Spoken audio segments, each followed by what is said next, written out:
Bonjour à tous, ravi de vous retrouver dans Smart Job. Votre rendez-vous emploi RH, c'est tous les jours, du lundi au vendredi. Débat, analyse, expertise et vos rubriques habituelles, évidemment. Bien dans son job. Aujourd'hui, on parle de la charge de travail excessive chez les managers et on en parle avec Drifa Choulet, fondatrice du cabinet Le Premier Jour. Elle y a d'ailleurs consacré un podcast. Smart et Réglo, le droit, rien que le droit, chaque semaine.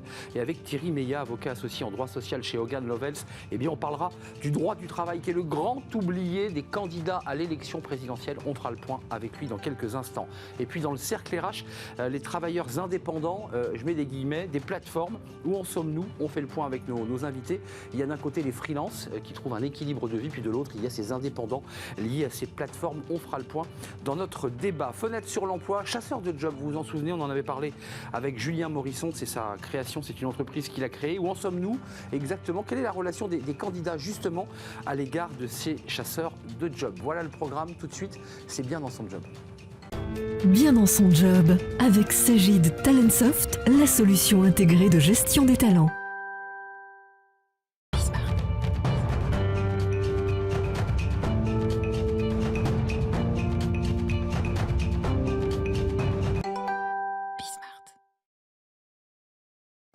Bien dans son job, alors là le titre de notre rubrique n'est pas forcément adapté avec ce dont on va parler, parce que là on va parler de managers qui sont parfois surmenés avec des surcharges de travail excessives et qui pour le coup se sentent mal dans leur job. Drifa Choulet, ravi de vous retrouver, fondatrice du cabinet Le Premier Jour. Je l'évoquais, vous y avez d'ailleurs consacré un podcast, vous avez un podcast et vous avez travaillé sur cette question. Alors vous dites c'est un peu la zone grise du sujet des managers, ce sujet de la charge excessive de travail. Qu'est-ce qu'ils vous racontent ces managers ? Alors, je vais vous raconter une petite anecdote. Et c'est un sujet qui concerne à la fois les managers et évidemment leurs collaborateurs, qui concerne les organisations au sens large.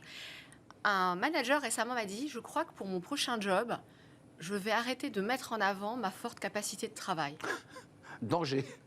Danger. Ouais. Ça n'est plus quelque chose que je vais mettre en avant parce que je vois bien ce que ça me coûte de mettre ça aujourd'hui en avant. Cette charge de travail qui est effectivement devenue excessive, chronique. Vous avez choisi de l'éclairer aujourd'hui parce que je le redis, c'est un sujet.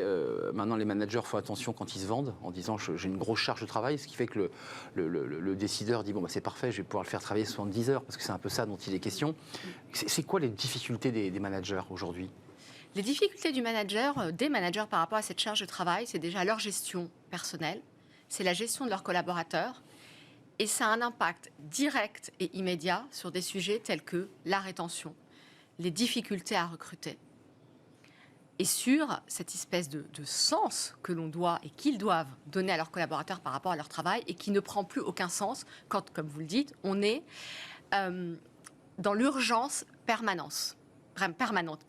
J'aime beaucoup cette phrase du président Eisenhower qui disait, en substance, ce qui est urgent est rarement important et ce qui est important est rarement urgent. C'est très juste. Or, aujourd'hui, pour plein de raisons, l'hyperconnexion, la gestion à court terme, tout est devenu urgent et du coup tout s'accumule sans plus beaucoup de sens. Vous savez, c'est un petit peu comme le hamster qui tourne sans fin. Et ce qui crée une forme de folie psychologique, parce que tout d'un coup, quand le manager relève la tête, il se dit mais qu'est-ce que je suis en train de faire de ma vie? Parce que c'est un peu ça finalement, ça crée un choc. Commençons par l'hyperconnexion. Alors ça, je veux dire, c'est pas nouveau, c'est pas lié au Covid, c'est une tendance liée au numérique. On a nos smartphones, on a nos tablettes, on a 1000 sources de communication. Et ça aussi, c'est énergivore et finalement, ça déboussole un peu le manager. C'est énergivore et on en vient à se dire, mais en fait, c'est quoi exactement mon boulot? Est-ce que mon boulot, c'est de répondre à mes 300 mails? C'est ça. Ou mon boulot, c'est réellement de manager, de produire, de nouer des contrats. Donc c'est vrai que cette hyperconnexion, comme vous le dites Arnaud, elle date d'à peu près une quinzaine d'années, quand on nous a mis ces petits appareils entre les mains. Des fils à la patte, certains disent. Fils à la patte, qui ont étendu de manière incroyable les journées de travail. Et qui ont transformé profondément le travail. Il y a le caractère court-termiste. Alors ça, c'est autre sujet important, mais qui est intimement lié à l'outil smartphone. C'est-à-dire qu'il faut répondre immédiatement au WhatsApp, il faut répondre à un Messenger, il faut répondre à toutes les sources de communication interne. On est dans le court terme. Qu'est-ce que ça produit? Qu'est-ce que ça provoque? Ça produit, alors je vais peut-être être un petit peu polémique là-dessus. Effectivement, on est ce court-termisme qui se manifeste, comme vous le dites, à travers notamment ces appareils, mais également dans une gestion à court terme des entreprises où, pour être synthétique, chaque trimestre, chaque semestre doit être meilleur que le prochain. On en perd du coup la vision à long terme et du coup une certaine planification du travail. C'est pas pour rien que la France, je crois, a rétabli un ministère de la planification pour redonner un petit peu de vision à plus long terme. Mais du coup, ça rajoute ce sentiment d'urgence où tout est, comme on le dit schématiquement, à la fois pour hier et où cette obligation à faire toujours plus impacte évidemment les ressources, et donc c'est toujours plus avec toujours moins. Oui, vous l'avez évoqué, mais c'est un enjeu fort sur les collaborateurs, parce que quelqu'un qui a la tête sur son smartphone à répondre à des mails n'est plus en connexion réelle, donc se déconnecte, c'est le cas de le dire, de son équipe, Ouais. et ça génère évidemment des grincements de dents, des tensions, des crises parfois. Ça génère des tensions, des grincements, effectivement, des burn-out, et ça génère aussi le fait de ne plus aspirer à davantage de responsabilités. C'est également un vrai sujet auquel les organisations sont confrontées aujourd'hui. C'est que les modèles, ce que les organisations donnent à voir, par exemple, de leurs managers, ne donnent pas du tout envie aux collaborateurs et aux collaboratrices, ce qui est un vrai sujet, d'aspirer à plus de responsabilités. Ouais, vous soulevez un sujet, alors là, qui est un peu tabou, vraiment, c'est l'attractivité de ces métiers. Parce qu'il y a 20 ans, 30 ans, on rêvait d'être manager, de gérer des équipes, d'être patron, en quelque sorte, d'une équipe. Là, aujourd'hui, non seulement on ne rêve plus de l'être, mais vous dites qu'en plus, les managers se barrent, ils quittent leur entreprise. Oui. Ça remet en cause, par exemple, Arnaud, toutes ces politiques de gestion des talents. Les entreprises ont, comme vous le savez, des plans de haut potentiel. Donc des personnes qu'on identifie assez tôt et dont on pense qu'elles vont pouvoir être les leaders de demain. Or, bien souvent, même ce vivier-là, identifié parce que la tête bien faite, des bonnes études, des bonnes écoles, des bons résultats, Ils tournent le dos. ils disent, mais en fait, ce que vous prévoyez pour moi, j'en ai pas vraiment envie. Voire, j'en ai pas du tout envie. Mais vous accompagnez, parce que vous avez une partie de votre vie qui s'est faite dans la banque, dans l'entreprise, c'est-à-dire dans le business. Là, vous avez changé de monde, vous observez, vous accompagnez. Qu'est-ce que vous leur donnez comme conseil à ces managers qui arrivent en fait en mille morceaux, épuisés, à bout de nerfs et cherchant du sens? Qu'est-ce que vous leur conseillez? Alors, heureusement, ils n'arrivent pas tous en 1000 morceaux. J'essaye de travailler avec eux avant. Ce que je leur conseille, c'est justement de réinterroger le sens de ce qu'ils font. Ces moments de coaching sont effectivement des moments de prise de recul. Et souvent, ils me disent, mais en fait, l'heure et demie que l'on passe ensemble, toutes les 2 à 3 semaines, c'est le seul moment que j'ai pour finalement prendre du recul et me poser et voir là où ça dérape, où ça peut potentiellement déraper. Incroyable. Donc ils ne peuvent consacrer qu'une heure et demie avec vous dans ce moment de calme et de partage sur l'ensemble de leur emploi du temps. Oui. Et du coup, ça met en reflet le peu de temps qu'eux-mêmes peuvent accorder au management. Et d'ailleurs, je crois que c'est un rapport récent de la NDRH qui invite à restaurer ce temps managérial. C'est vraiment d'en faire, moi c'est une de mes grandes convictions, un acte du quotidien. Donc ça veut dire qu'ils peuvent reprendre le contrôle. Enfin, c'est ce que vous nous dites, parce qu'on a l'impression que c'est ingérable, qu'on ne peut pas rattraper le temps perdu, mais vous dites à ce manager que vous avez en face de vous, si tu peux redevenir acteur de ton emploi du temps et du sens que tu mets, c'est bien ça? Oui, moi j'essaie de leur faire prendre conscience par des petits éléments. Je voudrais vous en citer un qui est la gestion des deadlines. On vous dit toujours, quand on vous donne un travail, c'est pour hier. C'est pour hier, oui. La réalité, et je l'ai vécu intimement, c'est que l'immense majorité des deadlines sont négociables. Il suffit juste de se dire, attends, ce que tu me demandes pour dans 2 heures ou pour Tu demain, sais que c'est pas possible. ça n'est pas possible. Ok, donc on va se mettre d'accord, toi et moi. Quelle est la deadline réaliste? Vraiment. Parce que celui qui vous la donne, la deadline, en général, il a fait lui-même une deadline. Puis ça descend comme ça. C'est ça. Donc ce sont des petites choses, mais qui peut-être mises bout à bout, effectivement, peuvent redonner ce que j'appellerais un peu de confort. Ouais.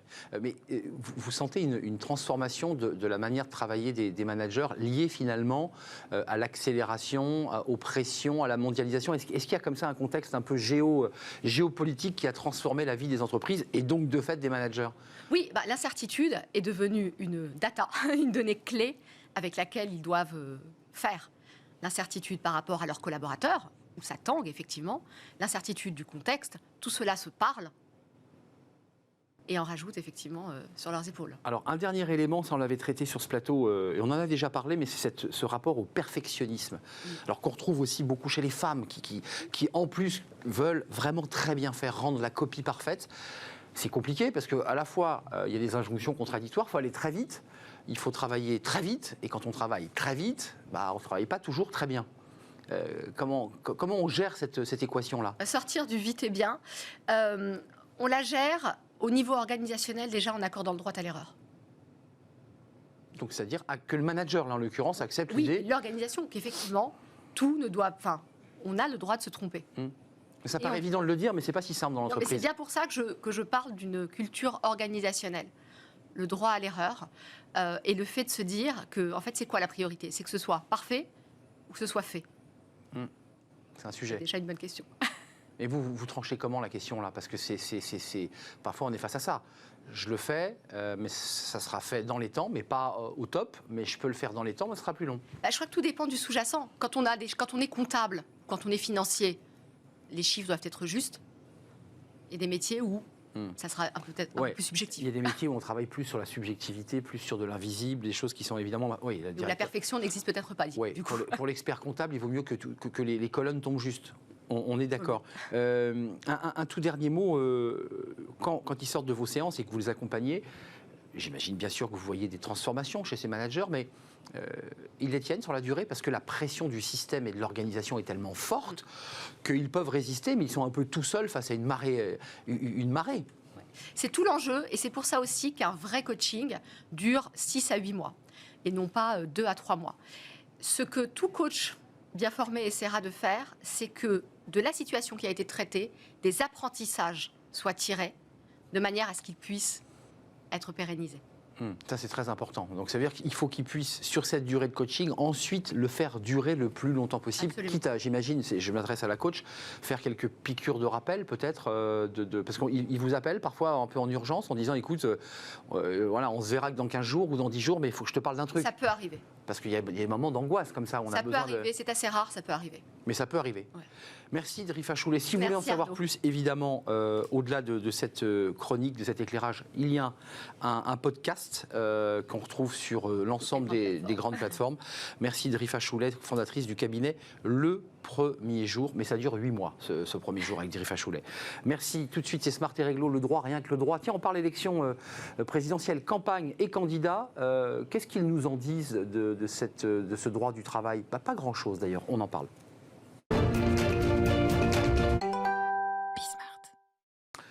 Smart et Réglo, Thierry Meillat, bonjour, merci d'être avec nous, merci d'avoir répondu à notre invitation. Vous êtes avocat en droit social dans le cabinet Lowells. Je voulais qu'on parle aujourd'hui avec vous, et vous souhaitiez en parler d'ailleurs, parce que c'est l'occasion, à moins de 3 semaines d'un premier tour, de faire le bilan par rapport au spectre qui nous intéresse, qui est le droit du travail, de l'action, du bilan du président de la République. Vous y avez-vous vu 3 axes de réforme? On est d'accord, il y a 3 grands axes.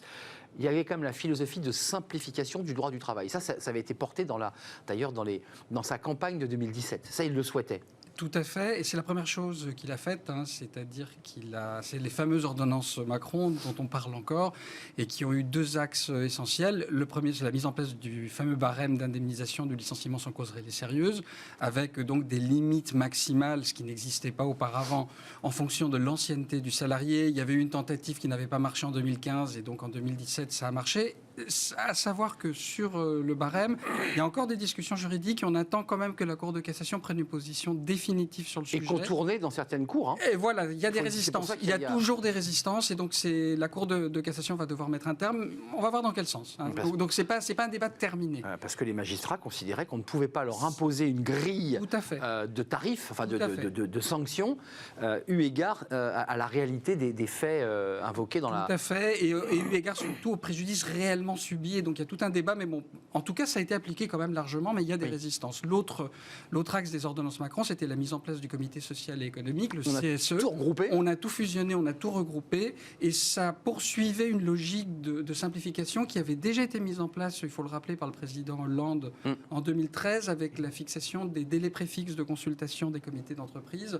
Donc disons que Emmanuel Macron a parachevé finalement une réforme des comités qui, elle, est en place, qui fonctionne après très bien. Alors, il y a des débats sur l'hygiène et la sécurité parce que le CHSCT a disparu, mais c'est en train de se mettre en place. Donc, de ce point de vue-là, et ça a été mis en place très vite, en fait. Enfin, pendant le Covid, vous avez vu qu'on a mis des référents Covid qui, finalement, venaient suppléer le manque de l'absence de CHSCT. Et ça, dans les grandes entreprises, je crois que ça a plutôt bien marché. Oui, et puis même plus généralement, il y a eu quand même un dialogue assez riche. Le Covid l'a démontré. Il y a des mécanismes qui se sont mis en place assez pragmatiquement, on va dire. Alors, il y a 2 sujets. Il y a l'égalité homme-femme avec une loi très récente, puisqu'on avait reçu la députée Rixin, mais il y avait quand même cette idée de créer, notamment dans le cadre de la politique RSE, des indicateurs pour faire avancer cette question de l'égalité homme-femme. Et là encore, pour moi, c'est le deuxième grand axe. Donc effectivement, à partir de 2018, la mise en place d'un index de l'égalité salariale homme-femme avec les 5 critères, au moins 75 points. Ça, là encore, plutôt bien marché. Il faut dire les choses comme elles sont. Les entreprises jouent le jeu. Maintenant, il y a un site dédié, parce qu'en fait, il y avait cette idée un peu de name and shame sur le fait que les entreprises qui n'atteindraient pas devraient être signalées. Il faut savoir que, premier point, donc les entreprises jouent le jeu. Deuxième point, c'est un système qui est quand même assez souple, parce qu'une entreprise qui n'atteint pas les points nécessaires a quand même un certain délai qui est assez long pour se remettre aux normes. Donc finalement, là encore, quelque chose qui est plutôt rentré dans les mœurs et qui fonctionne assez bien, et pas que dans les grandes entreprises. Ça concerne vraiment la très très grande majorité des entreprises. C'est vrai que ça, c'est un des éléments qui touche l'ensemble du spectre. Tous les employeurs ce qui n'est pas le cas pour tous les sujets. Voilà, tous les employeurs sont concernés, puisque si on rebondit sur la loi Rixin, là pour le coup, ça ne concerne que les très grandes entreprises, plus de 1000 salariés, avec l'obligation de 30% de femmes dans les conseils d'administration, je simplifie, qui devrait être portée à 40% en 2029. C'est ça. Et ça, c'est plus récent, hein, c'est la fin de l'année dernière. Oui, il y a eu la loi Copé-Zimmermann, puis là on est monté d'un cran avec Rixin sur, là c'est les COMEX, parce que Copé-Zimmermann c'était les conseils d'administration. Et là on est plus largement. Thierry, il y a deux autres sujets qui sont d'ailleurs intimement liés, c'est des questions liées à l'environnement qui impactent l'entreprise. Là aussi, il y a eu des avancées. Alors, on va dire que c'est un début. Là, pour le coup, je pense que ça demandera à être parachevé. Je citerai 2 choses. Il y a le forfait mobilité durable. Là encore, c'est quelque chose qui concerne à peu près tout le monde. Donc, avec l'extension finalement du forfait pris en charge par l'employeur, partiellement, et pour intégrer les moyens de mobilité douce. Donc ça, c'est quand même quelque chose qui a été mis en place. Vélo, trottinette. Voilà, tout ça. Et c'est en train, là encore, de se mettre en place, et ça rencontre un franc succès. En tout cas, moi, c'est ce qui me revient de mes clients, entreprises, employeurs. Et l'autre, là, pour le coup, pour le moment, on ne sait pas très bien en quoi ça consiste. C'est l'obligation pour l'employeur de consulter les CSE sur les impacts environnementaux de ses projets.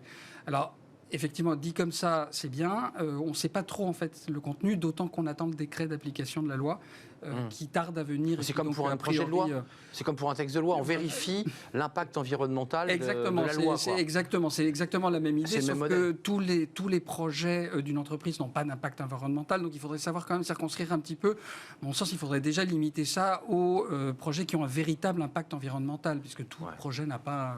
Oui, d'autant que je pense que ce que vous voulez dire, Thierry, c'est que l'entreprise est en train de vous dire, moi je vais avoir des masses de papier à remplir pour des sujets qui concernent l'achat de 3 paquets de crayons et de ramettes. Et surtout, ça risque de devenir, contrairement aux autres réformes qui étaient très pratiques, ça fait un peu paperasse, quoi. C'est exactement il va falloir que je rajoute le paragraphe à chaque fois, et qu'est-ce que je mets dans le paragraphe. Oui, c'est ce qu'on entend. Alors encore une fois, c'est pas du tout, je trouve pas que ce soit une mauvaise idée, hein. Je trouve simplement que ça demande vraiment à être précisé dans le cadre, et c'est peut-être un conseil qu'on pourrait donner aux candidats et à celui qui sera élu dans quelques semaines. Juste avant de nous quitter, parce que là vous avez fait un petit benchmark des candidats, alors c'est vrai qu'on a un peu la tête sur ce conflit en Ukraine, mais les candidats parlent quand même du travail. Alors vous dites, ils parlent beaucoup de choses, mais enfin finalement pas beaucoup. Or la grande mesure Macron, il y a une semaine, du candidat sur les retraites, qui vient cristalliser des choses, et puis Pécresse qui, elle, a décidé de déréguler les 35 heures. Elle ne le dit pas comme ça, mais c'est la fin des 35 heures, quoi. Oui, alors mon commentaire général, c'est que justement, c'est faible. En préparant l'émission, c'est qu'on dirait qu'une sorte de consensus, personne ne veut réformer le code du travail complètement. Et pourtant, tout le monde le dit. Hein. Oui, mais personne ne veut remettre, quand on regarde dans les programmes, hein, personne ne veut remettre en cause le contrat de travail. Vous savez, la flexisécurité dont on parlait tellement il y a 5 ans, bon, plus personne n'en parle. Alors pas tout à fait, parce que le candidat Macron, pour le coup, lui, il veut que le compte épargne-temps devienne portable. Donc il y a quand même cette idée, comme pour le CPF, de portabilité. Mais disons qu'on a abandonné ces grands débats structurants sur le code du travail, sur le contrat de travail. Alors effectivement, vous avez des mesures, mais elles sont assez partielles. Madame Pécresse, effectivement, veut repasser à 39 heures, mais en augmentant de 11% les salaires, sauf accord d'entreprise ou accord de branche. Donc en gros, elle dit liberté aux partenaires sociaux. Alors certes, c'est déjà largement le cas quand même. Hein. Aujourd'hui, les 35 heures, bon, c'est quand même, il n'en reste plus forcément grand-chose non plus dans beaucoup d'entreprises. Oui, parce qu'en ce temps, il y a eu Fillon. Il y a eu tout, et puis il y a eu les accords. Donc ce serait un peu acté un état de fait. Et il y a les baisses de charges. Et les baisses de charges. Alors ça, c'est revenu. Alors ça, c'est intéressant. Juste avant de nous quitter, il reste peu de temps, mais je constate, ayant une vue un peu panoramique de quelques élections présidentielles, c'est le grand retour des baisses de charges. Ça n'avait pas été traité beaucoup. beaucoup avant. Et donc, en fait, on dirait qu'il y a un consensus sur le règlement, mais voilà, le Code du travail, on ne veut pas, mais le coût. Mais je pense que c'est vrai, puisqu'aujourd'hui, le problème qu'a la France, surtout dans le domaine industriel, c'est un problème de coût. Et comment faire, effectivement, pour garder notre système social, parce que là encore, on sent bien qu'il y a quand même un consensus, dire on va pas réformer totalement notre système social, mais il coûte cher. Le fameux modèle. Et comment modèle. on fait, effectivement, pour faire fonctionner le modèle français et garder la compétitivité, encore une fois, dans le domaine industriel, vu ce qui se passe en Ukraine, vu ce qui se passe un peu partout, on a quand même envie de réinternaliser un peu tout ça. C'est ça. Vu qu'en off, certains hommes politiques vous disent quand même qu'il faut toucher au modèle social, mais ils ne le disent pas officiellement. Sauf qu'Emmanuel Macron l'avait dit à travers 2 vidéos, une récente et puis une dans son bureau où il avait dit on dépense trop d'argent. Oui, mais en même temps, dans le programme... mais ce n'est pas dans le programme. Voilà, c'est les sujets sensibles. On n'en parle pas beaucoup. Ça sera des thèmes de débat dans notre émission. Merci Thierry Meillat d'être venu nous rendre visite. Merci. Avocat associé en droit social chez Hogan Lovells. J'avais oublié Hogan. Ouais, c'est une erreur. Non. Merci en tout cas de nous avoir rendu visite, spécialiste justement de ces questions de droit du travail. On fait une courte pause. Tiens, on va s'intéresser à un sujet qui intéresse tous les avocats. Les indépendants de plateforme. Évidemment, on parlera d'ubérisation, de ces salariés qui sont liés sans avoir de contrat à une entreprise, à une seule parfois entreprise. Puis il y a les autres, les indépendants qui vivent d'une manière heureuse cette relation au travail, sans contrat. Ils sont freelance, ils travaillent dans la création, ils travaillent dans l'hôtellerie. On va parler de la situation des indépendants avec mes invités. C'est juste après la pause.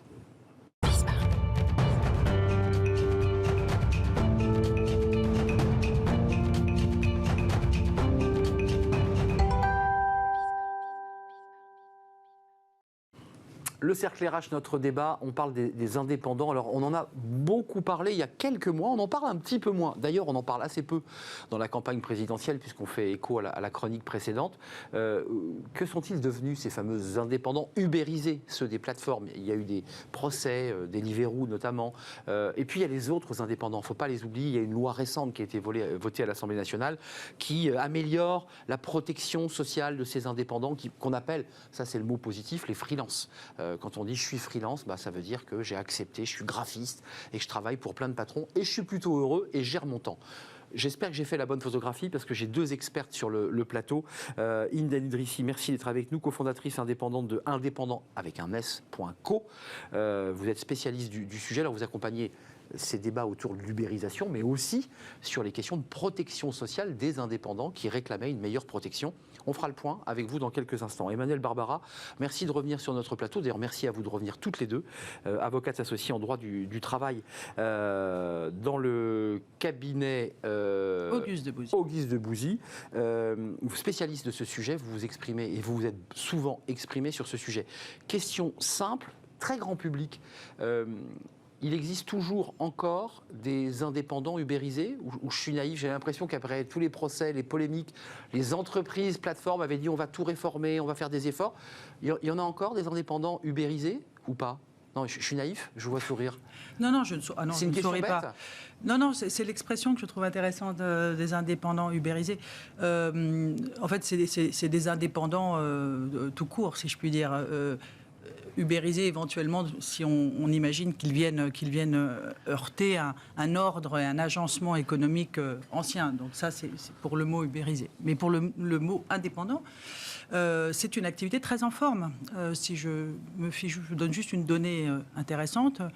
À fin 2021, la progression d'inscription en tant qu'indépendant a progressé de 19% entre 2020 et 2021, et dans les 19%, 64% sont auto-entrepreneurs, qui est la forme la plus usuelle pour être soit freelance, soit auto-entrepreneur dans les secteurs que vous dites. Donc une progression. Et deuxième point, je trouve intéressant un autre chiffre. Pendant à la fin de l'année 2021, là encore, une progression de littéralement plus 44% de demandes de livraison et de ce genre de service, du fait d'une hausse de la consommation dont on peut penser que la pandémie a pu jouer. Évidemment. Donc voilà les données, et donc il y a du monde, et donc le système, de ce point de vue-là... Emmanuelle Barbara, dans le chiffre brut que vous nous apportez, qui est très intéressant, dans cette progression de ce secteur qui se porte bien, enfin de ce statut qui se porte bien, vous y incluez donc, on est bien d'accord, ces fameux livreurs, qui est la partie émergée de l'iceberg, de ceux qu'on voit avec un sac Picard à vélo ou à scooter, on est d'accord?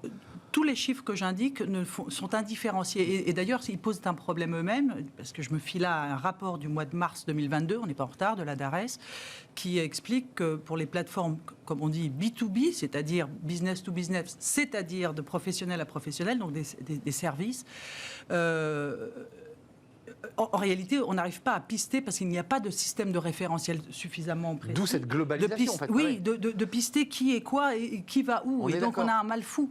On a des chiffres qui sont flous. Donc, on ne sait pas si c'est 100 000 ou 800 000. D'où ma question, la répartition, parce que c'est vrai que la partie émergée de cet iceberg, il suffit de se balader dans Paris ou dans des grandes villes pour voir ces gens qui ont soit alors, les plus chanceux ont vraiment la marque Deliveroo avec un vrai sac isotherme, puis les moins chanceux, si j'ai bien compris, ont juste le petit sac Picard abîmé, usé, en scooter ou à vélo et qui continuent à faire de la livraison, qui progresse, dites-vous.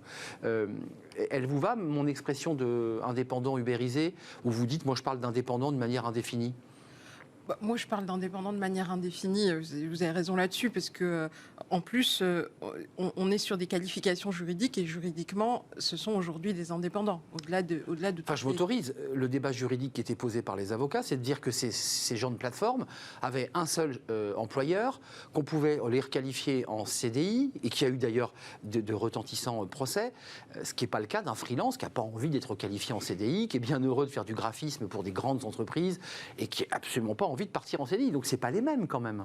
Alors, effectivement, c'est des réalités vécues qui ne sont pas les mêmes. Et donc, on a des indépendants qui sont heureux, qui ont choisi, qui vivent en fait cette liberté au quotidien. Et effectivement, on a d'autres types de métiers et d'autres, on va dire, statuts, mais aussi en termes de niveau de revenu, c'est beaucoup plus bas. Le turnover aussi est très important.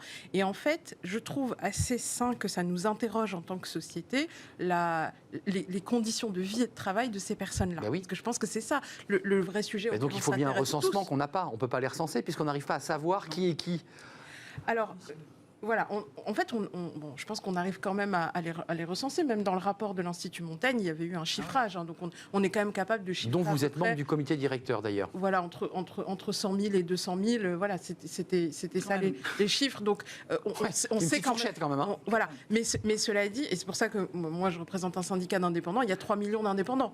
Les travailleurs de plateforme ubérisés, c'est entre 100 000 et 200 000. Donc, c'est pas non plus toute la panoplie. Et c'est important d'avoir une réflexion sur l'ensemble.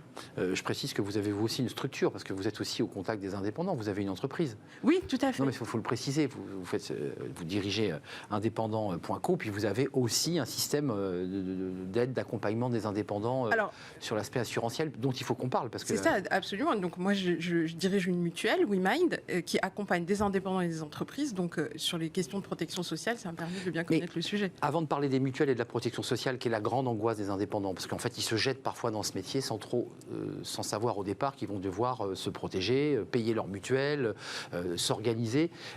Un mot quand même sur notre monde, notre rapport au travail.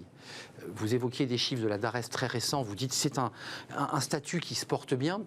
Vous, l'avocate qui avait une vue panoramique, comment vous l'analysez? C'est lié au fait que l'emploi se porte bien, mais le salariat est un peu plus malade? C'est que les salariés, aujourd'hui, sont en train de sortir de ce statut pour partir dans des modes plus libres, plus indépendants? On pourrait dire ça. Enfin, on pourrait dire ça, mais c'est évidemment pas à ce point structurel, pas à ce point, j'allais dire, vrai. Un chou caricatural, quoi. Mais, voilà, disons que ce que l'on peut dire, surtout à l'issue de 2 ans de pandémie qui sont venus créer aussi une déflagration dans l'univers salarié. En fait, on parle des indépendants, mais la réalité, c'est que c'est l'univers salarié qui est sous les affres d'une déflagration très substantielle, parce que le télétravail obligatoire en grand a révélé justement ces questions qu'on appelle aujourd'hui le rapport au travail. C'est exactement ça. Donc vous voyez, c'est pas tout la faute ou tout seulement l'attraction en soi du surgissement de cette autre déflagration qu'est le surgissement de la plateforme en général, Deliveroo, Uber et tous les autres. Ça commence et à surtout dater, toutes les ça. autres. Donc oui, c'est vieux. Voilà, ça commence à dater dans le sujet. 5 ans, c'est une vie. Enfin, franchement, c'est très loin. Donc ce rapport au travail, vous l'évoquez fort justement, et je pense que l'amplification et la révélation de la pandémie sur que fait fais-je, pourquoi faire, tiens, je suis augmenté derrière mon ordinateur, mais alors dans le fond, est-ce que je ne peux pas vivre ailleurs, est-ce que je ne peux pas travailler autrement, est-ce que je ne pourrais pas d'ailleurs empiler des statuts. La multi-activité est en train de gagner à terme, encore une fois. Il n'y a pas de grand soir, il n'y a pas de fin du CDI, il n'y a pas de rien de tout ça. Mais on peut empiler, on peut faire plusieurs choses. Exactement, mais une diversité des statuts et des envies qui doivent s'adapter à nous. C'est ça la différence par rapport à métro, boulot, dodo dans le temps. Oui, c'est que désormais, je peux avoir une vague influence sur ce que je veux faire, comment je veux le faire et avec qui, etc. C'est ça qu'on est en train d'observer. Donc, vous dire que c'est un mouvement uniforme, c'est pas vrai, mais vous dire que c'est poli avec des formes multiples, destiné à caractériser finalement un système très ouvert et très hétérogène, la réponse est oui. Ça, c'est l'analyse passionnante. C'est-à-dire qu'on on commence à avoir un début, pas d'autonomie, mais de choix. C'est-à-dire de pouvoir se dire, voilà, je prends un peu en main mon destin, parce que c'est le sujet dans lequel on est. Ça, c'est intéressant. Et je me souviens de débats politiques, puisque j'en ai fait quelques-uns, où on nous disait, mais attention, notamment venus d'élus de la gauche, voire même de l'extrême gauche, qui disaient... on va rentrer dans le système américain, on va avoir plein de métiers en même temps, de statuts différents, qui était le modèle américain que la France a combattu, mais finalement dans lequel on est en train doucement d'entrer. Est-ce qu'on peut le voir aussi de cette manière ? Oui, bien sûr. Il y a à la fois la liberté, puis il y a aussi l'idée qu'il faut accumuler plusieurs boulots, à la fois pour trouver du bien-être et pour avoir un pouvoir d'achat qui nous permette de vivre. Bien sûr. En fait, vous l'avez souligné au début, vous avez des indépendants, des freelances dont on peut penser qu'ils sont heureux parce que ça se passe bien. Ils le sont pour certains. Et tout à fait, vraiment. Ils le sont. Oui. Et donc, ils se créent leur propre liberté, Exactement. Leur propre sécurité, ils voyagent, etc.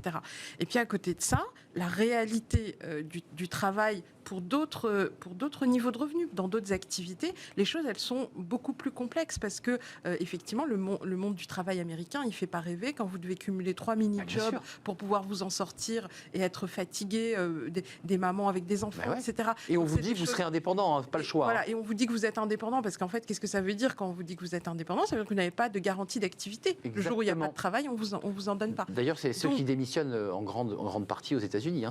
C'est la grande démission. Hein. C'est ça.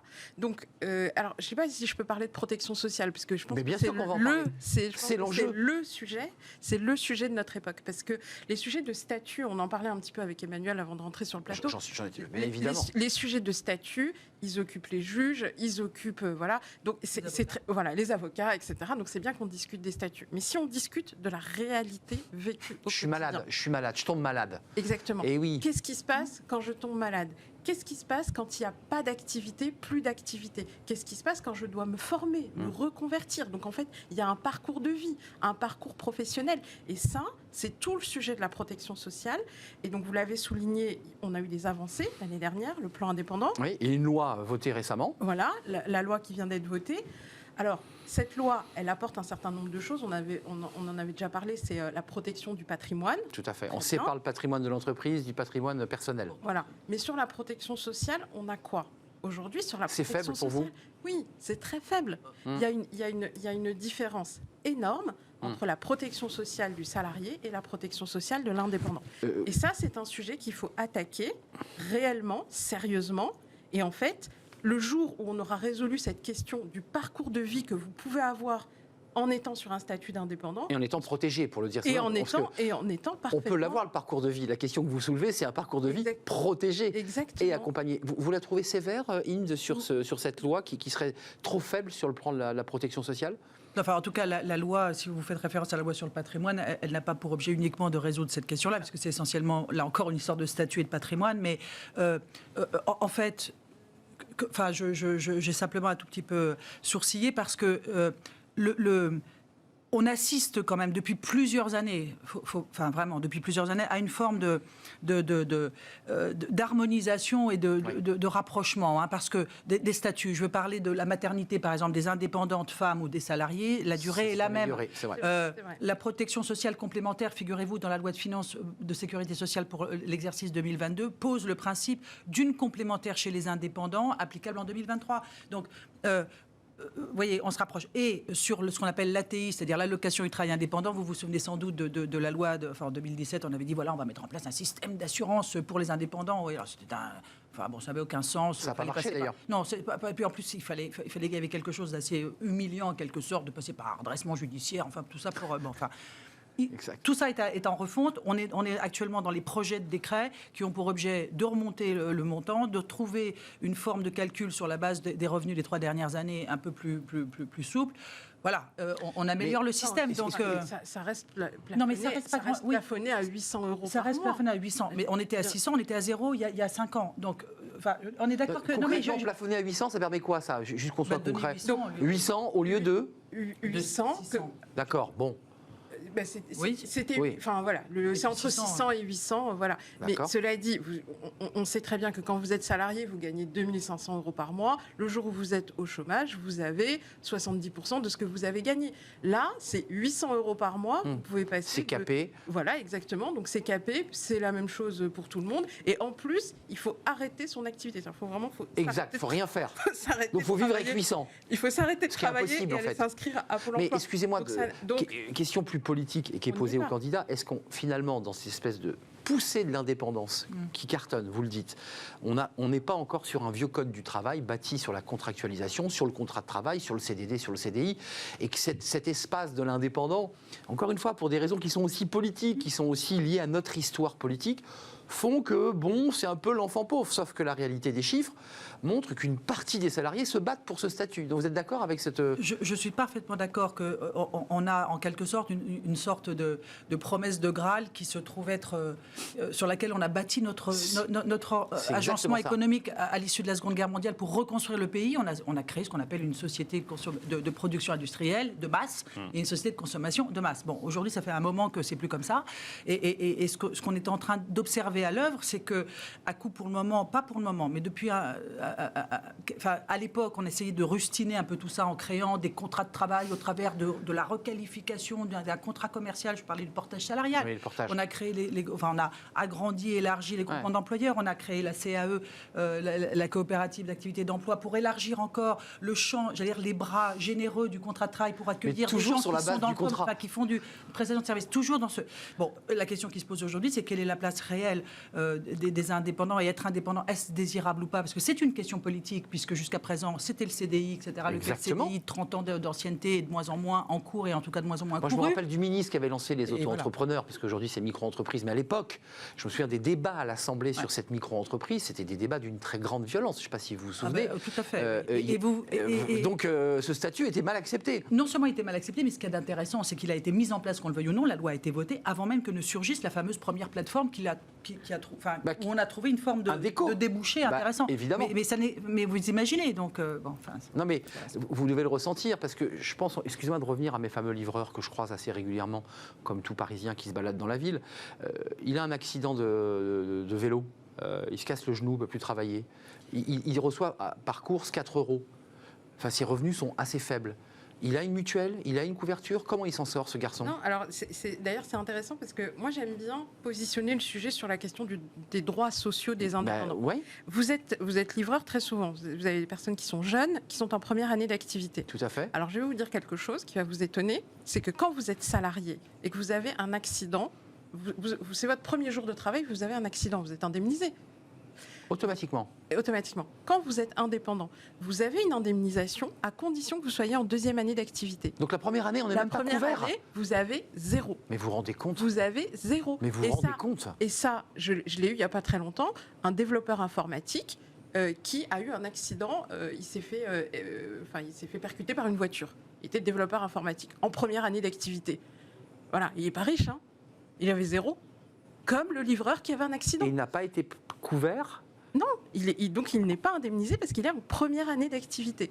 Donc après, aujourd'hui, c'est pour ça que c'est des sujets qu'il faut poser. Il faut se demander pourquoi, vous avez raison de le poser. Pourquoi on pense qu'un salarié, quand il commence Dès le premier jour, bah ouais. voilà, vous rentrez ici sur votre plateau, on est au travail, voilà, s'il y a un accident, Dieu merci, on est couvert. Par contre, on est indépendant, la première année d'activité, vous n'existez pas. Donc ça fait partie des choses que nous, on pose sur la table en disant, reprenons la question des droits sociaux. Une égalité des droits. Et réfléchissons à comment Mais il faut faire évoluer ça. Le mot égalité des droits, quand on confronte deux systèmes, l'un qui est notre modèle traditionnel, d'un modèle de l'indépendance qui est l'entreprise, le patron, l'argent, la richesse, tout ce que ça véhicule de fantasmes, le système ne le veut pas. On voit bien qu'il marque une différence entre l'indépendant, dans sa symbolique, et le salariat. Parce que c'était dans sa symbolique. Rappelons quand même que les indépendants étaient essentiellement occupés, j'allais dire à l'époque, quand on appelle tous ces gens-là des non-salariés, c'est-à-dire en négatif, quand même, je rappelle. Les non-salariés. Des non-salariés, des nobodies, en quelque sorte.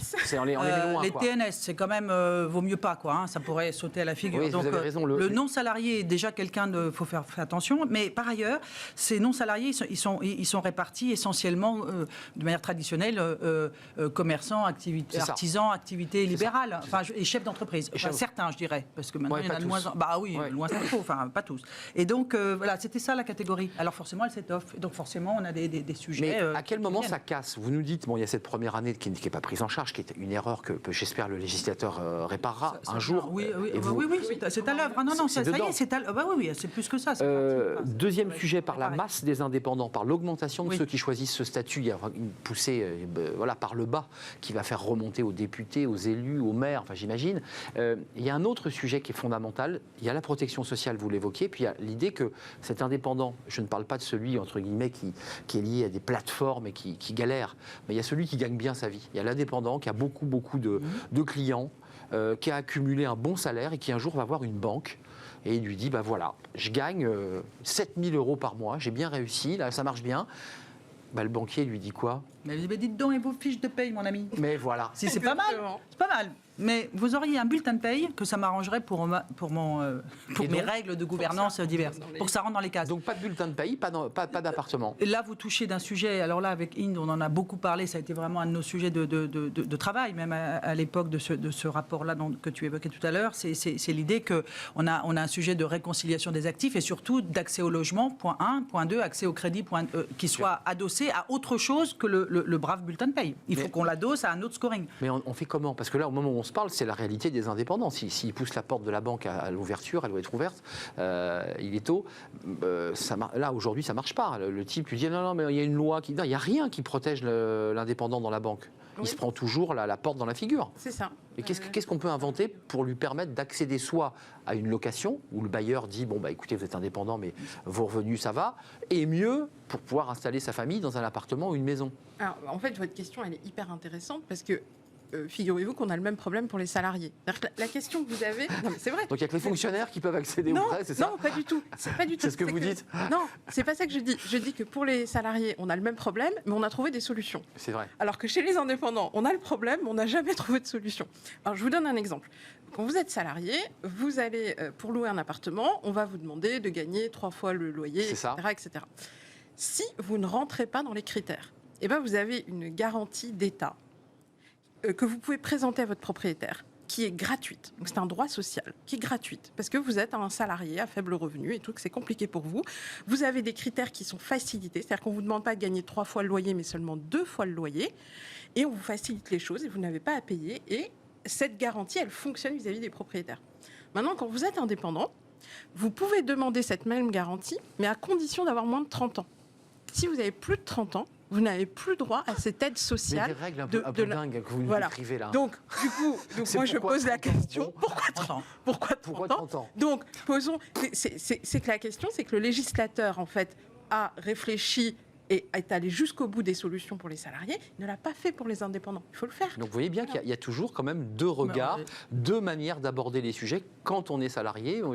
Le législateur, il est plus prompt à trouver des solutions. Enfin, peut-être que c'est compliqué. 90% de la population active est salariée. Oui, donc un peu moins, mais enfin, c'est quand même ça. C'est ça. Voilà. Donc il y a quand même une masse de salariés qui domine le système. Vous êtes d'accord? C'est un vrai sujet sur lequel il faut avancer. Mais qu'est-ce qu'on pourrait inventer? Qu'est-ce que l'avocat, le juriste, peut proposer? Parce que vous êtes aussi force de proposition au législateur, de dire aux bailleurs, aux banquiers, j'imagine que les banquiers, on peut les réunir, leur poser la question. Enfin, les banquiers travaillent sur la question parce qu'ils ont observé cette poussée sociologique qui fait qu'ils ne peuvent pas non plus faire comme se couper des clients, exiger des contrats de travail à tour de bras lorsqu'il y en a moins. Mais, donc ils y pensent. Ça, sincèrement, sur la technique bancaire, je ne saurais répondre, mais ce qu'il y a d'abord, il faut quand même observer que ce n'est pas aussi catégorique que vous le dites. C'est-à-dire que heureusement, ils s'y sont mis un peu. C'est-à-dire qu'ils font en fait une sorte de scoring sur le revenu professionnel, peut-être patrimonial des dernières années, les bilans, etc. Des bilans, ils reprennent les bilans. Pas exagérés. Donc disons que c'est plus difficile d'accès parce que c'est moins facile Bah oui, à les bulletins de paie, c'est constituer. facile. Hein. Voilà, ils font une analyse de bilan, ils font une analyse de revenus, ils font une analyse sur les 3 dernières années, regardent les déclarations Bah, fiscales. ils voient et ils y si arrivent. tous les Donc, mois ils ont gagné 5 000 euros, ils voient bien que sur 2 non, années... mais ce qui est intéressant, c'est de se demander si dans le fond, l'idée de créer un statut d'actif, je parle de la protection sociale, un statut bien sûr. partagé en disant l'objectif c'est de travailler, peu importe le statut, on ne va pas se battre là-dessus, mais en revanche, c'est ça qui est intéressant. mais en revanche, voilà, on donne des droits qui sont très comparables les uns aux autres. Étant précisé, le seul bémol que je dis à cette idée, c'est qu'on ne peut pas non plus indifférencier tout le monde, parce qu'autant dire que tout le monde est salarié et tout va bien. Oui, On rentre à la maison c'est le sujet. et je veux dire, une fois qu'on a dit ça, tout va bien. Or, on sait bien que ça...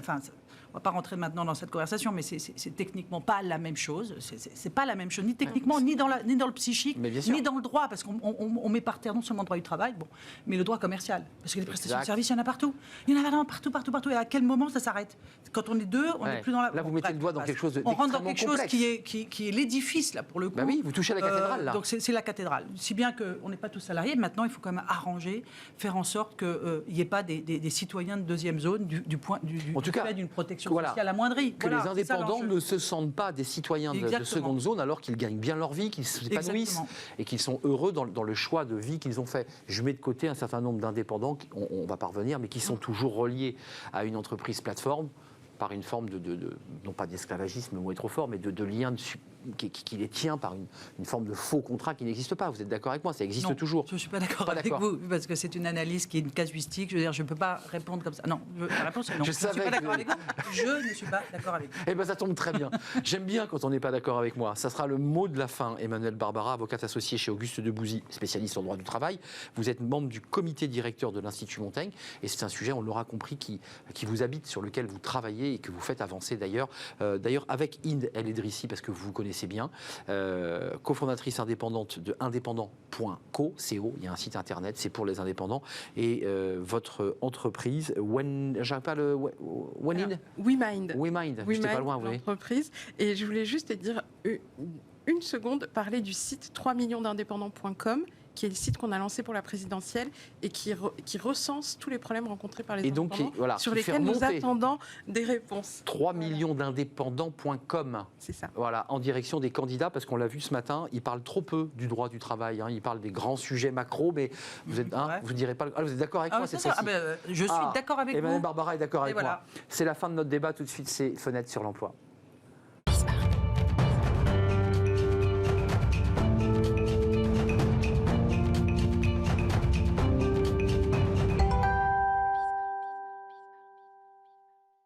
Fenêtre sur l'emploi. On accueille Julien Morisson assez régulièrement sur notre plateau pour terminer cette émission. Je voulais faire un petit focus avec vous parce que vous étiez venu d'ailleurs avec votre associé nous raconter cette initiative, la création d'une entreprise et d'un concept qui était le concept de chasseur de job. Et là, ça fait écho au débat qu'on vient d'avoir sur les indépendants. Exactement. Qui sont des indépendants, nous sommes d'accord, qui vont, à la manière d'un chasseur d'appartements, va aller chercher l'emploi avec son petit filet à emploi. D'abord, où ça en est, et deux, comment les candidats ont réagi, parce que les candidats sont habitués au job board, au cabinet de recrutement classique. Comment s'est passée cette rencontre? Alors, ce qui est toujours intéressant, c'est quand on est sur des propos novateurs, ça peut sembler être un peu inévident comme métier. D'ailleurs, certains pensaient que ça existait. Contre-intuitif, comme on dit? Contre-intuitif, oui, parce que souvent, on dit, mais c'est un chasseur de tête. Ah non, c'est chasseur de job. Parce qu'il y a cette gimmick qui existe depuis de nombreuses années et qui fait qu'à un moment donné, on répète un peu ce qu'on connaît. Mais néanmoins, ce qui est plutôt intéressant, c'est que ça a été très bien perçu par les candidats qui se sont dit, pour la première fois, on a un professionnel qui va nous accompagner et un peu faire un point sur le marché et trouver les bonnes opportunités professionnelles. Donc le marché réagit plutôt bien sur ce dispositif-là. Et donc nous, tout l'intérêt, c'est d'être amené à recruter finalement ces chasseurs de job. Qu'on soit précis, parce que je suis demandeur d'emploi, je me dis, tiens, c'est quand même une initiative intéressante, je vais me tourner vers vous, ou vers celui qui est le référent de ma région, puisque l'enjeu est évidemment de trouver des référents régionaux. Il ne faut pas qu'il y ait de malentendu chez le candidat. C'est pas non plus un bilan de compétences que propose le chasseur de job. Non, parce que parfois on est tenté de dire, mais faites-moi un bilan. Arnaud, effectivement, c'est une bonne remarque. Alors parfois, il y a la nécessité d'avoir un bilan pour établir un projet professionnel, parce qu'on ne sait pas toujours ce qu'on veut faire. Parfois, on veut une reconversion. Parfois, il y a besoin de faire un point sur ces mots-clés, notamment qu'on va utiliser dans le cadre du CV ou dans le cadre du profil LinkedIn. Et donc, un bilan de compétences, qu'on appelle chez nous bilan d'expérience, mais la philosophie est la même, va être nécessaire pour pouvoir bâtir le projet. Maintenant, on va être très clair aussi, c'est pas nous qui créons les emplois. Et donc, il faut quand même s'inscrire dans un marché du travail avec des attentes, des besoins, des desiderata qu'à un moment donné, il vous faut avoir. Donc ça veut dire qu'il faut que le chasseur de job ne fasse pas rêver le candidat sur un bassin d'emploi donné, puisque je crois que vous avez vraiment des capteurs, et l'objectif c'est d'avoir des capteurs partout en France. Là vous êtes évidemment dans le développement de la structure, mais ceux que vous avez déjà mis en place, il faut quand même qu'ils resituent les enjeux d'emploi dans le bassin. Enfin, si on cherche l'aéronautique du côté d'une région où il n'y en a pas, c'est compliqué, où il faut dire change de région. En fait, il est là le sujet, c'est-à-dire que autant dans l'immobilier on avait cette habitude, on peut même regarder des magazines où on se dit je regarde à peu près les prix de l'immobilier. Ça ne veut pas dire que certains sont pas plaisir parce qu'ils ont acheté il y a 20 ans, 30 ans. Là, c'est vrai que le point que l'on peut constater, c'est soit des personnes qui connaissent bien leur marché, qui savent, ils n'ont juste pas les bons réseaux, ils ne savent pas tout à fait comment faire. Donc là, ils ont besoin de quelqu'un qui va accélérer leur repositionnement. Et après, on a aussi toute une partie de clients qui sont amenés à nous solliciter et pour lesquels on sait que le marché ne répond pas favorablement et pour lesquels il faut faire des cuts. Les cuts, c'est soit un cut de compétences parce qu'on est en pleine digitalisation. Je vous cite un exemple concret parce qu'on en parlait il n'y a pas si longtemps sur le retail. Très clair que désormais, ne pas savoir ce qui se passe en e-commerce, tout comme d'ailleurs dans les banques, ne pas comprendre ce que c'est qu'un processus d'achat digitalisé, aucune entreprise n'a recruté. Il faut être très clair. Pareil aussi sur les niveaux de rémunération. J'en avais notamment parlé dans le cadre d'une chronique. Il y a un décalage entre la nouvelle génération et l'ancienne génération pour laquelle il faut prendre conscience que vous avez parfois du simple au double, voire du simple au triple. Donc il faut faire des réductions de rémunération. Donc votre chasseur de job ou vos chasseuses de job, parfois font un peu redescendre le candidat parce qu'il sort d'un poste où il avait une aisance, une rémunération, puis on lui dit maintenant le marché il n'est plus le même. Mais au-delà même de redescendre, c'est qu'il y a la moitié des personnes qui nous contactent avec qui on ne va pas signer de mandat. Parce que vous considérez que c'est pas possible. Soit derrière, c'est à peu près dans un cas sur 3, on n'a pas encore l'expertise, et donc là, ça veut pas dire que le marché, c'est le secteur, donc là on l'a pas. Dans 2 cas sur 3, c'est les 2 grands items, c'est rémunération, trop décalé par rapport au marché, ou des trous de compétences, c'est-à-dire qu'en 2022, vous êtes dans la communication, vous ne parlez pas anglais, mais à un moment donné, le chasseur de job, c'est pas un magicien, et il doit vous dire, désolé, moi dans mon réseau, vous ne parlez pas anglais, je ne peux pas vous positionner sur ce job-là. C'est souvent des gens qui sont restés 20-25 ans dans une entreprise, notamment dans des groupes qui ont évolué en interne, pour qui la compétence, notamment anglais, mais je pourrais citer d'autres compétences, n'était pas forcément un prérequis. Mais qui, au bout de 20 ans, qui veulent aspirer à des postes, moi j'ai notamment une DIRCOM en tête qui a 120 000 euros et elle ne veut pas 1 euro de moins, c'est-à-dire que 115 000, elle refuse, elle ne parle pas anglais, elle ne connaît rien aux nouveaux outils. Elle est à haute. Donc vous la signez pas. Alors là, en l'occurrence, la chasseuse l'a signée. Nous, on préconise un chasseur. Vous l'avez pas dit. Elle nous a dit, oui, finalement, à refaire, j'aurais peut-être parfait. C'est-à-dire que là... Elle galère pour le dire. Oui, là, clairement. Elle accompagnait cette Oui, parce qu'en fait, ce qu'elle comprend pas, c'est qu'elle dit, moi, je propose des rémunérations qui sont 110, 115, donc je suis quand même pas complètement décalé par rapport à 120, et elle me les refuse toutes. Donc, à refaire, elle ne re-signera pas une cliente. De vous à moi, c'est exactement comme pour une maison. On ne compare pas un homme à une maison, mais l'idée, c'est que parfois, il faut accepter de baisser le prix de son bien parce qu'on ne le vend pas pour repartir. Naturellement, tout à fait. C'est passionnant de voir cette relation entre le candidat et justement vos chasseurs de job indépendants. Exactement. Et ce qu'on observe aussi, c'est que dans les Dernier mot, Julien. Dans les entreprises, de plus en plus, on a des critères nouveaux qui arrivent, c'est-à-dire du full remote, les valeurs qui arrivent, l'expérience collaborateur. Ça vient des tendances des plus jeunes qui veulent que l'entreprise aussi évolue avec son temps. Ça sera le mot de la fin. Chasseur de job, c'est ce nouveau métier à la rencontre des candidats et de cette relation un peu particulière. Merci d'être venu nous rendre visite. Vous êtes le fondateur du cabinet BI aussi, d'ailleurs. Merci à vous, merci de votre fidélité, évidemment. Merci à toute l'équipe. Merci à Mani à la réalisation. Merci à Alex pour le son. Merci à Fanny Griesmer. Et merci à Carla pour l'accueil invité. C'est toujours un plaisir de partager ce moment avec vous. Je serai là demain. Bye bye.